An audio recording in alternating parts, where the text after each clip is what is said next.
All right, good afternoon. Thank y'all for being here. Good program win on Saturday. I thought our support staff, I mentioned this after the game, but I thought our support staff was critical. You know, we go play in 86-degree weather. We don't even have that in fall camp here. So I thought our strength conditioning, nutrition, athletic training, all those were really critical. Getting our guys, we didn't have anybody that missed any time due to heat, so I thought that was really good. And then I think our sports psych has really been helpful, getting our guys back after two emotional losses. So I thought the two keys in the game were, number one, points off turnovers, 21-0, and then the starting field position was plus 18 in our favor. And both those are really team stats. I thought those were the two big indicators. Real quick recap, special teams, 42-yard net punt. That's winning football. Thought Michael Hayes was special. He had on a kickoff was a huge benefit. Only one of his 8 kickoffs were returned, and then field goals. He got two field goals, and then Leighton Bechtel had to hold. Grayson was out, and Leighton did a nice job. And then defensively, 4 takeaways were huge. Thought when we turned the ball over, the answer and getting the ball right back was really big. We still got to work on our tackling. First half, we missed too many tackles, and then on third down, they had a day on us, and some of that's we got to continue. You've heard me say this, but we've got to continue to work on our zone drops. We got to be better in that. Offensively, really controlled the game. I thought really good on third and fourth down. Rushed for over 300 yards. We got to improve our pass game execution. We left a lot of yards out there in the pass game. And then disappointing, we had the penalty, which was a good call that took the touchdown off the board late there. Players of the week in the win. Our lineman of the week was Wyatt Milam. He's played really well. I think he should be a first-team all-conference player. Special teams player of the week, Michael Hayes, told you. Kickoffs were critical. 2 big field goals. Defense player of the week was Beanie Bishop. He had 3 tackles, 2 interceptions, a PBU. Garrett was our offensive player of the week. 3 touchdowns, threw for 156 and ran for 64. And then we give the blue collar award. Jalen Thornton probably played his best game on defense. Had the fumble recovery, but he played really well. Eddie V played well, and I thought Preston Fox played a really good game. Special teams wise, blocked really well on the perimeter. And so our scout team players of the week were Tyler Evans, Donald Brandel, and Tyler Kane. And so that's kind of the wrap up for that. BYU kind of turned the page. Glad to be back home. We need to redeem ourselves after the fourth quarter versus Oklahoma State, and looking forward to getting in front of their home fans.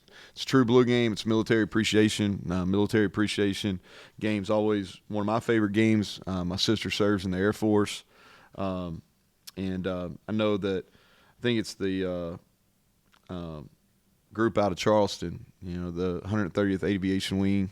Dak's going to be a big excited because they're doing a flyover and a lot of things within the game to honor our military personnel, which is well earned by them. It's also Chuck Halley's. We're retiring number 66, one of the greatest players ever played here. And I think there was when he was getting inducted last summer into the Hall of Fame, I was just reading about him, trying to learn about him, and I saw a Tom Landry quote, talked about he may have been the best football player he ever coached, and I think that pretty much says that. Everything needs to be said about that. And looking forward to meeting his family on Friday when they get into town. But BYU, very proud program. Our fans really need to show up and be loud. We need their support here. BYU's a national brand. They travel well wherever they go. I think this is their only real East Coast game of the year, so I'm sure there'll be a lot of their fans here. But very disciplined group, physical, special teams. Their specialists are extremely talented. Offensively, they've got a first-round pick in their left tackle. They've got 2 wideouts that I see repeatedly on the top 10 plays on SportsCenter, so they're doing something right there. But they're really good players, and they're an issue for us. They're going to be an issue for us. Defensively, very good front. They're long. That's the thing that sticks out to you is they're really, really long. They've got a couple good cover guys. And they're one of the best teams in the country in takeaways. And so really a formidable opponent. Somebody I've enjoyed getting to know, Coach Sataki. Good guy, does a great great job there. You know what you're going to get, and we're going to have to play our best because they're not going to be a group that beats themselves. So with that, I'll take questions. So Neal, start with defense. I mean, you guys are obviously beat up, injured there. Not going to get some of them back. So do you just have to be opportunistic with the turnovers and realize you're going to give up yards? How do you approach your defense now? We got to be better in our run fits. The edge of our defense has got to be better. We've got to get more production out of our spur. And when I say production, like just doing your job, like the way our defense is built, the edges of our defense are the edge of our defense. We got to maintain that edge, and it's got to be a hard edge. We got to set that edge, and we're not doing a good enough job, which teams are picking on us kind of in the boundary B gap. So we've got to shore that up. And then we're missing too many tackles. And some of those missed tackles are due because we're not fitting it right up front, which you leave a bigger gap than needs to be. We talk about we want to be able to tackle in phone booths, right? So, it's a pretty reasonable expectation to be able to tackle in a phone booth. All of a sudden, that thing gets to be 6-8 feet wide. That's hard to tackle. And we need to make more of those than we are. But we've got to do a better job of fitting the run game, and I think that's a reasonable expectation. And then we've got to be better in our zone drops because we're giving easy completions, and what it comes down to is we're sinking further than we need to, or we're not on our landmark. All of our zone drops and our zone coverage are based on landmarks, depth, and a location on the field. And we may be off by a yard or two, but that yard or two is giving up completions. You can go look at the first third down completion they had. There's no way that ball should be completed in that defense, but we're not on the right landmark. And so even with injuries, even with some guys having to play more snaps, the reasonable expectation is we should be able to fit the run better, and we should be able to be more efficient in our zone drops. Fair to say that 3 of the 4 turnovers you guys created? Yeah, I do. It's so obviously the sack fumble was big. Lee's got a real knack for rushing the passer, and we'll continue to use him in that. Eddie V got pressure in the face on one of them. We had pressure on the other one too. And really I could make a strong argument that we really forced because on the second one that Beanie has, he did a really good job in coverage versus they were trying to run a post and an over, and Plumlee actually threw it to the over, but the post never got off. And so Beanie was kind of right there. So I could make an argument that we really forced kind of all of them. Injuries? I mean, Hershey, anything? So Doug, I would say would be doubtful. Hudson and Traylon Ray will both play. Hershey, I'll know more tomorrow, but I'm hopeful there. Lamp will return. Grayson missed the game. He's gonna miss, and it's kind of a freak deal that he just had a routine. It's nothing real serious, but it's a issue that's going to keep him out at least one more week, and so hopefully we'll get him back after that. Anybody else? Brandon Yates? He played. Yeah. No, he went back in the game. He missed like one play, but he played the rest of the game. Yeah. Obviously, the unit's been banged up throughout the season with Burks and things like that. But how would you evaluate the secondary in particular throughout the whole season and then even the UCF game? Yeah, I thought at corner. That was one of our better games. Beanie played well in coverage. Played really well in man coverage. I thought both Malachi and Jacoby. That's probably the best Jacoby's covered. Thought that was very positive. Malachi played. He's solid. He played really solid at corner. We played him 6 or 8 snaps at safety, and I thought he was pretty consistent there too. We can play better at safety. We're missing too many tackles. We played better in the second half, considerably better in the second half. But I think we're leaving some plays out there. You gave up, I think it was 162 yards rushing at halftime. I think after that it was 27 yards. Was that a function of the turnover that Koba forced, that forced them to chase you when you got the 2-possession lead and made it a one-dimensional game, would you say? Well, I think 2 things. We did a much better job on early downs in the second half. And so they were in some second and longs rather than some second and short, second and mediums where you kind of dictate. So we did a better job there. And then, yes, once it was a 2-score game, then they had to throw the ball probably more than they're comfortable with.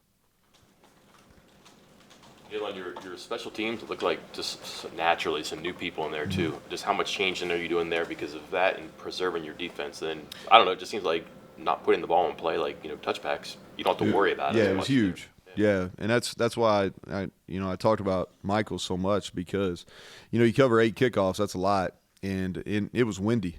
That's the thing that I don't know if you can tell on TV or not, but it was really windy in that stadium, and for him to kick 6 touchbacks and 1 fair catch was huge because we've taken some of our defensive starters, some of those guys that are playing almost every snap on defense. We tried to reduce their role on special teams, really hold them to 1. And so we do have some different guys back there. Really gone bigger on kickoff, which I think fits how teams in our league are returning the ball against us. So we've gone bigger. But it's big, and it's huge when Ollie gets the ball up in the air too. When he's at his best, we're a fair catch operation because he turns the ball over, he hangs it up. His ball, it's kind of a knuckleball. It's hard to catch. So both of those guys are critical, especially now that we're a little bit thinner than we were early. I'm kind of amused over this. Beanie, I mean, it seems like teams try to pick on him, target him.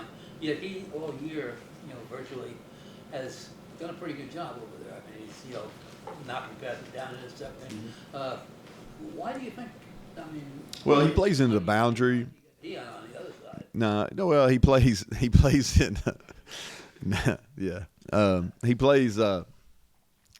into the boundary. So, most teams, because it's easier, it's a closer throw. You get more throws into the boundary just naturally. So I don't know if teams are picking on him as much, but a lot of times your lead target is into the boundary. And so that's usually where bigger people are. And he is smaller. He's not small, but he's smaller than some of the big guys in our league, that are 6'2", 200-plus pounds. He's really his best football is when he's in man coverage. He does a good job using his hands. He does a good job of using his hands to be able to see and get his eyes back. He's had several interceptions. He's dropped a few. I said this after the game. Like, if you lead it in PBUs, that's great. That means they're not catching them, but it also means you're dropping some. So, but no, he's been a really good influence. Not just his performance on the field, but he's been really good as a veteran guy in that secondary room and corner and safety because he goes to work. He's consistent. He does all the little things as far as taking care of his body. So that's been he's been a good kind of leader in that group. That stat that came out this morning from Fox Sports, I think, about the streak of 140 yards over 11 games. You proud of that, considering the number of guys you've had on the offensive line that were involved in that, different runners that have been involved in that?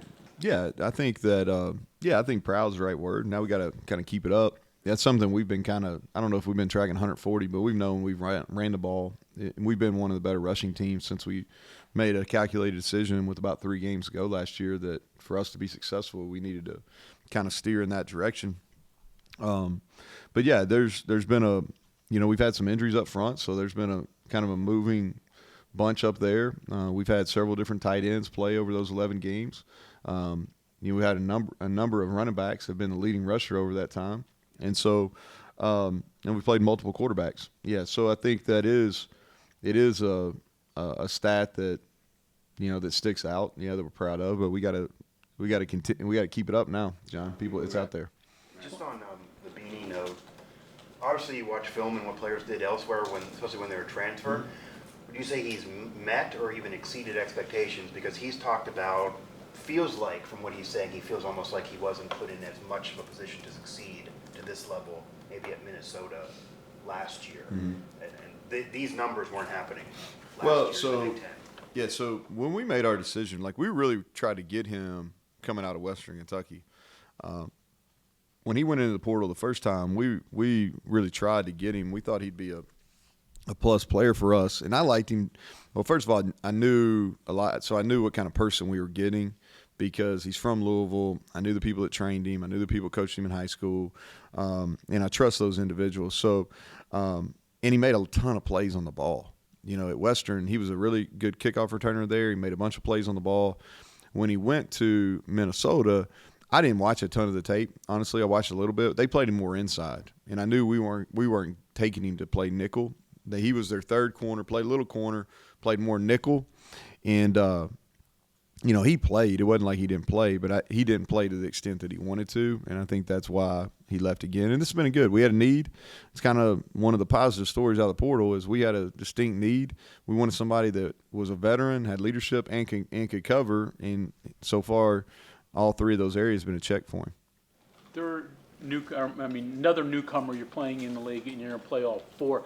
Problems with facing them, or at this point in the season, you've got so much tape that you know the scout, even though you haven't played him in years past? Yeah, I think that so it's always more challenging when you play somebody that you haven't played. And I think I spoke of this maybe when we were playing, it may have been even last week, is we were in a league where you were playing the same teams every year. And there wasn't just a ton of coaching turnover within the league. So you could go back and look at, how they defend you, how'd you defend them. You go back and look at your notes. Well, that's not the case for playing BYU. And so it's different. It's honestly, when I turned on the film yesterday, they were kind of what I expected them to be, from watching them on TV.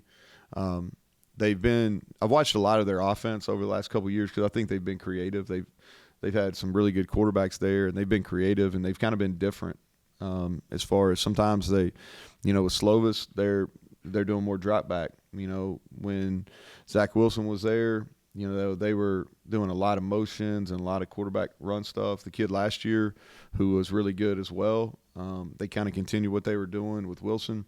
And so I've watched them from afar offensively. But first time that I've really just sit down yesterday and watched them as somebody we're going to play, and they were who I thought they were. They're a group that's really physical on both sides of the ball.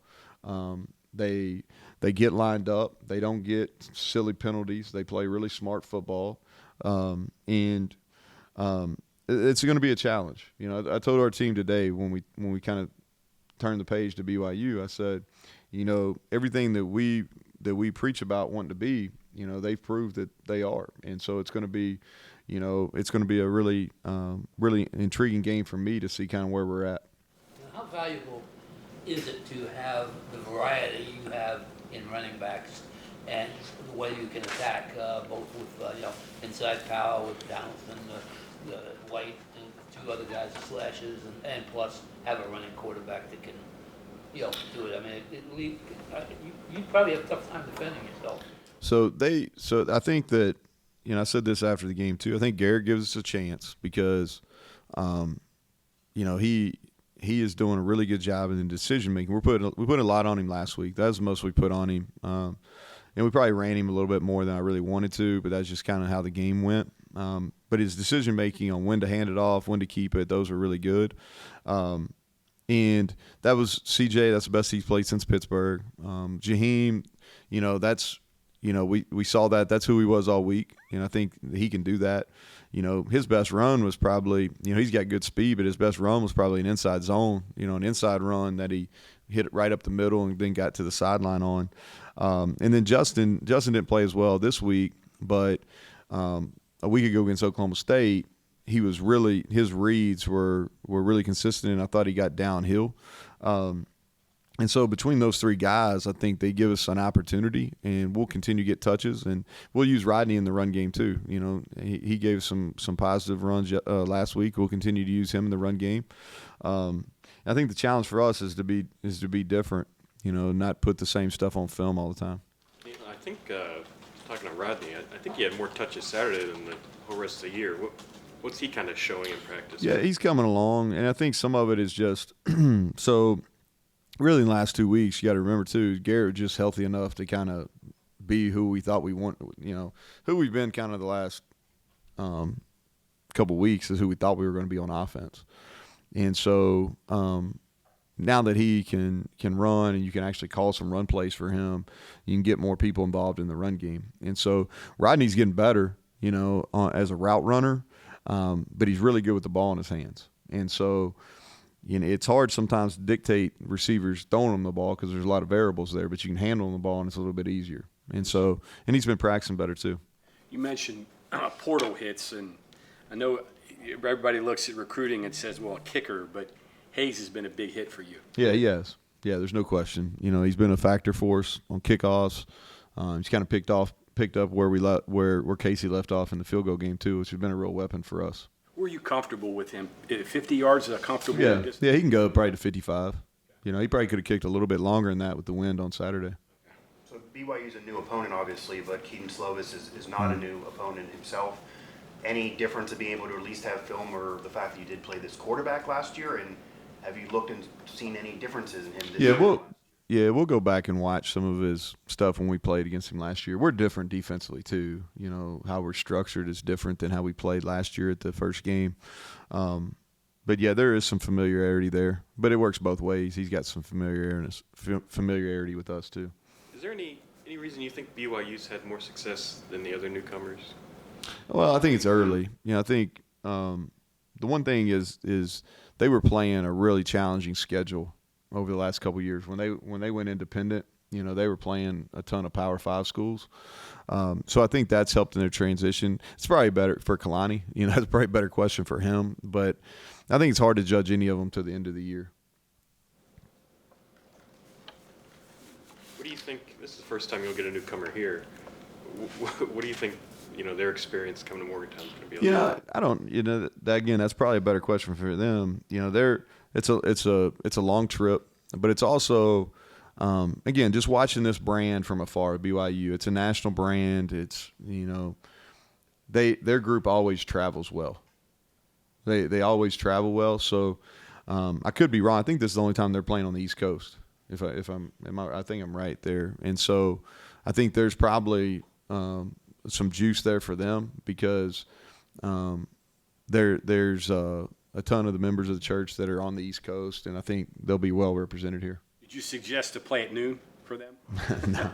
Well, I don't know. I think the league took care of them, which I understand. Yeah, that's one thing is being the easternmost team. I definitely understand some of the travel. So hey, we'll play the night game. Our fans will be excited. Neal, your opinion on helmet communication? Now, I've been a proponent for it, Greg. It makes no sense that we don't have helmet communication. All right, of if all the money we have in college football, it is one of the more asinine things that we don't have helmet communication. And I've been an advocate for it. I'm the Big 12 representative for the AFCA on a rules deal. I've been an advocate for it. It makes no sense. It's easy. The technology's there. We've used it the last 2 springs, and so 100% we should use it. I think that the bowl games, you know, I think you'll see it being used in some bowl games, hopefully. And then this time next year, some of this nonsense, we don't have to worry about it. All right, I gotta go to this meeting. Thank y'all.